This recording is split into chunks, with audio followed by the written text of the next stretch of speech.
Hi everyone, my name is John Morrison and I'm here today to present to you this short, if you like, look into the future of unmanned systems in the security and corrections industries.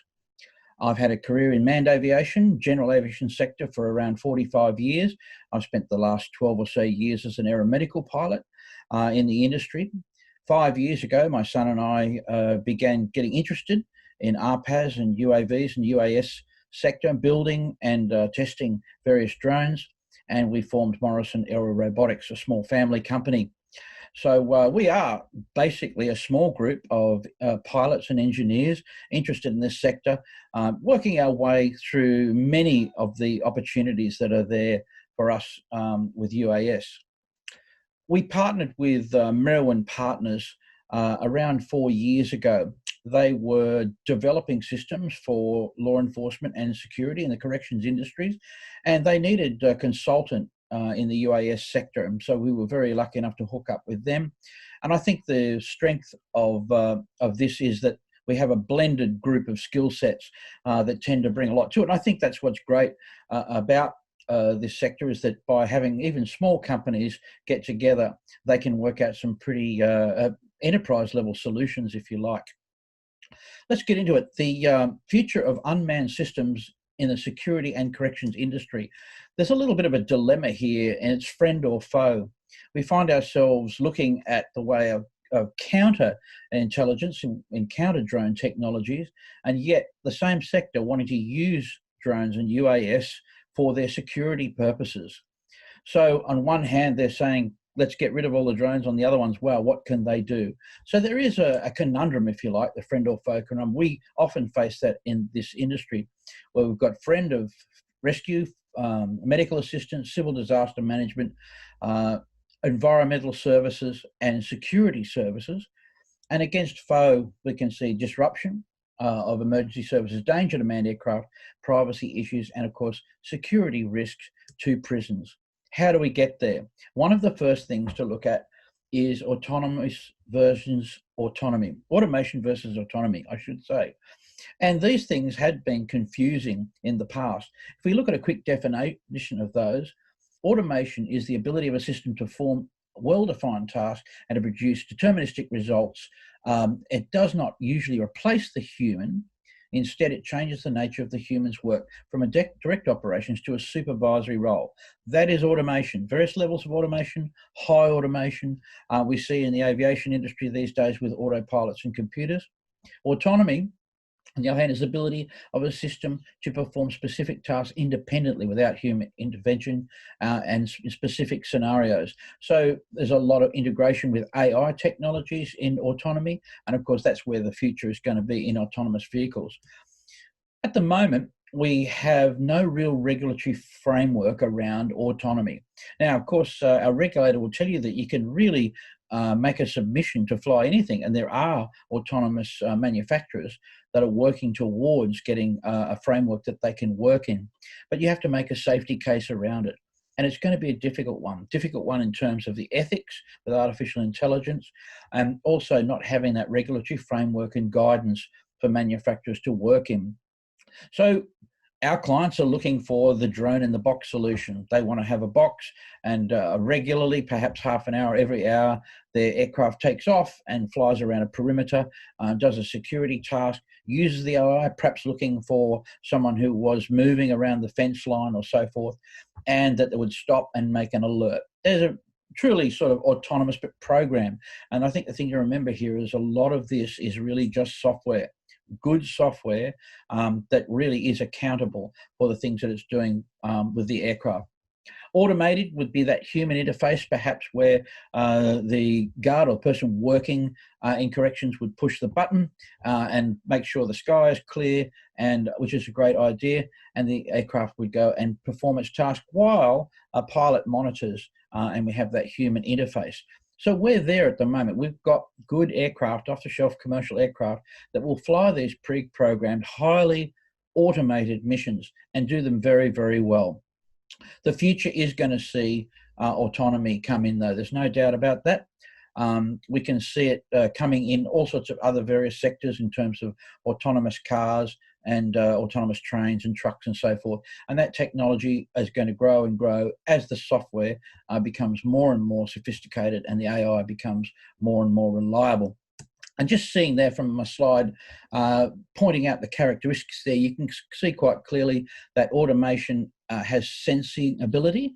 It doesn't have cognitive ability. And that's really, you can see from the table there, what the difference is between the two, is that cognitive ability. So we say out of ourselves, how long is it going to take? What's the time frame for getting the autonomous things really good? And I often put this slide up when I'm presenting the daily news. And here it reads, medical drone delayed during life-saving mission. An investigation has begun to why a Class 2A autonomous medical drone was delayed during a recent mission to assist an accident victim.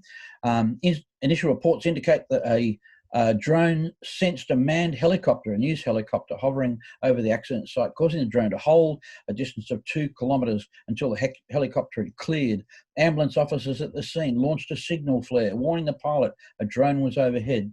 A CASA spokesperson said that pilots of manned aircraft are required to give way to all Class 1 and Class 2 drones or face heavy fines. Has that day going to arrive? I think we agree it will. Manned aircraft will be required to obtain a clearance to fly below 250 metres unless they are flying towards a runway.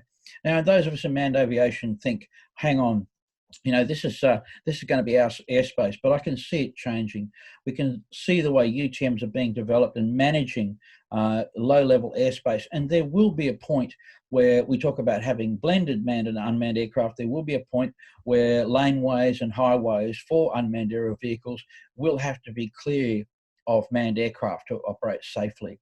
So I get you to look at that, say, wow, is that day going to happen, and when will it be? And that really is the sort of question that we need to ask in here when we're looking at how the future is going to look of these systems. Let's look at the next slide of the parts I bought on eBay. And this will show you how close we are to an autonomous vehicle. $213. 2 hours later, the next slide shows you we have an autonomous vehicle. Now, this is a 3D printed frame with some very, very simple electronic parts. Now, the thing to remember about this, and I'll show you, if you go one more frame, you'll see it's not legal. Cost at $213, a speed 120 kilometres an hour, with a 12,000-foot ceiling, a range of nearly 10 kilometres, and a half a kilo in terms of payload. This aircraft we got flying is fully autonomous, but it's not cognitive. So that's where it's dangerous and not legal. It doesn't have the sensors required to do what it does, but it can be programmed to fly a mission, if you like, a various flight path. It doesn't need to have telemetry. It doesn't need any control input once the autopilot has been programmed. And we see the future of these aircraft even developing further, where we're not going to even rely on GPS. We're going to have visual positioning systems that are looking at the ground. Make no mistake, this aircraft is really a weapon in all sense of the word. So here we have it, the same thing, a lifesaver or a weapon. I think there it lies some of the conundrum with the security industry and the corrections industry as well, in terms of what is out there. If we look at the common threats, we see that they're off-the-shelf drones with the typical bait dropping devices that come in. I'm going to show you a few of those later so you can see how the prison systems are actually looking at counter-drone intelligence, and also some of the solutions that we see in the future that might be available for detecting and tracking drones. Okay, let's move on to protecting the prisons. And here we go with the first slide is going to show our threats to prisons here, looking at those off-the-shelf drones with no ID verification required to purchase. Now we're moving into a stage now where we're going to have registration of the aircraft, and of course that started with commercial operators. We don't have it until 2022 for recreationals, but it's still able to purchase. It's very much different to buying a firearm or perhaps Buying a car, you don't need a driver's license as well, but it's often used for identification. Those purposes are there. So you can own a car without driving it, and the same thing happens, of course, with a drone. They're easy to operate. They have up to 1 to 3 kilometers range, good stability, and good carrying payloads. Some DJI drones will carry up to 300 grams. We have 3 types of threat vectors that we find in prisons that are happening. We've got the kamikaze, which is basically take the load in and crash the aircraft in the prison. We have the package drop, which is an obvious one, going in and using a bait dropper to drop the load. And then we have what we call room service, which is really delivering the package right into the cell. We have a video of that showing that. So here's a slide now showing our common threats. These are the DJI aircraft, obviously seen here. Actually, DJI are very good corporate citizens in the way that they do manage their fly safe. There's a lot of no-fly areas where the aircraft won't actually fly over prison areas. It won't encroach airport limits and so forth. So although these aircraft are very, very common and often used by people to do the wrong thing, certainly not the manufacturer's fault. And indeed, the manufacturer goes at great lengths to put another level of safety into these aircraft. Here we go with the kamikaze. Here is an example of a drone carrying a cell phone, marijuana, tobacco, crashes into the ground in a Georgia prison yard. The smugglers crashed the drone, carrying the drugs and mobile phones into Strangeways prison, and were quite successful in it, although, excuse me, you can see the result here, what they tried to carry with it. That's the kamikaze method, and it is used quite often. The second one we're looking at is the drone threat vector 2, which is the package drop. And we'll see in this video here now as I play it, this prison here, which I believe is in New South Wales. And then you can see on the right-hand side, the aircraft descending. Why they left the nav lights on, we're not really sure. But you can see, even with the security camera, it was very, very difficult to detect that. Without the lights, you wouldn't see it at all. And also, the other problem is that many of the security cameras that are installed in these installations don't look up. They don't perceive the threat from looking up. So that's one of the issues that we've come to address as we're preparing for more and more drone incursions. The last one is the room service. I particularly like this one. It's got some great flying skills here. Landsworth Prison, you can see where the highlighted area of the video is, and the aircraft actually drops the package down, and you can see someone holding out a board and a skillful bit of flying. That wouldn't always go well, I'm sure. And we call this one room service. It's really more specific about where you would drop it. You can see there doubled in the last 2 years, and that's a couple of years old now, and it's basically doubled again. And we're seeing lots more during the COVID crisis at the moment. We're also seeing more drone incursions due to the fact that visitors aren't able to come into prisons, and they're often bringing contraband in. So the inmates are looking for more and more creative ways to get their contraband into the prisons. Addressing the threat avoidance, prevent drones from encroaching within the facility. So repel the drone, force the landing, disable or destroy the drone. These are your options. And really, the last one that we see here, require a clearly defined zone of influence, is the place to start with this type of threat. Shooting down the drone is not really an option. Repelling the drone, we even have problems in causing an aircraft to land at the moment, regulatory problems around bombarding the aircraft with Wi-Fi or destroying the GPS signals. There's still no framework around that as well. So at the moment, and looking forward to where we are now, the immediate way of addressing this threat is to have a clearly defined zone of influence and the ability to impact drone threats only. So what we do want to look at is to be able to see where they are actually coming to. Obviously, if you can, and you can collect whatever it drops quickly by actually detecting the drone, you're more than halfway there. Threat mitigation, detect drones and react operationally. So that requires training, and we've often have tried, when we've been doing this work, to help the staff that are working inside prisons to look at what a drone would do. If it hovers somewhere, then it's obviously doing something like taking a photo or dropping a device, so they would know how to do that. And also early warning of approaching drone threats in real-time location information of flight path history. So we have the system here, the screen here. You may find this familiar if you've seen the aeroscope system before. And Morrison Partners installed the first aeroscope system in Australia, indeed, and that was trialled in prisons. At the moment, they're starting to expand their operations into many prisons in other states as well, and also looking to using the equipment that they have, not only aeroscope, but other more advanced systems for air services purposes as well. And they're looking forward to addressing some of those needs in the future. Our little job here, of course, was just to build things that we could either hide from aeroscope, ways that we could get around the system. And the aeroscope system will pretty much track most of the commercial, track all of the DJI. It does pick up other Wi-Fi signals as well. It's got a geo-fenced zone around it, so obviously an alarm goes off once it comes in. And those of you familiar with this system know that it's very detailed, works well. It's able to work from a cloud-based system, and of course able to keep flight history. You can have a look at where the aircraft flew, the drone flew, what it was doing, what speed it was going.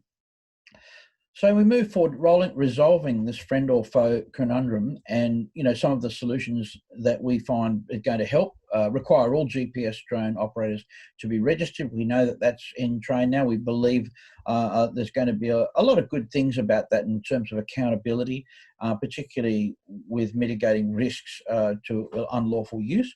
We know that recreational operators won't be asked to join up until 2022.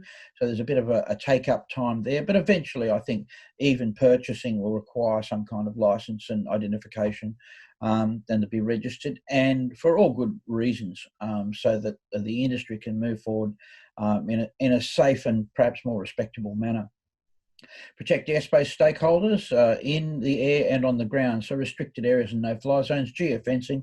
DJI have been very successful. Not all companies have adopted it, but we find that the way they've managed that system seems to work well. It does catch a few people if they're not careful. There are a few software hacks around it, but then again, we need to look at what the technical ability of the person who's doing the wrong thing might be, whether they're able to actually hack the software, whether they're able to get around some of these risk mitigation strategies. Robust detection mechanisms to alert threats and rogue piloted drones. Yep, so the future of those, of course, going to include much more than just an aeroscope detecting system. We're going to be looking at optical radar, acoustic, LiDAR, via a variety of technologies all bundled in to be able to detect drones as they approach the area, because it's very small radar footprint, and this is the big problem, distinguishing it between a bird.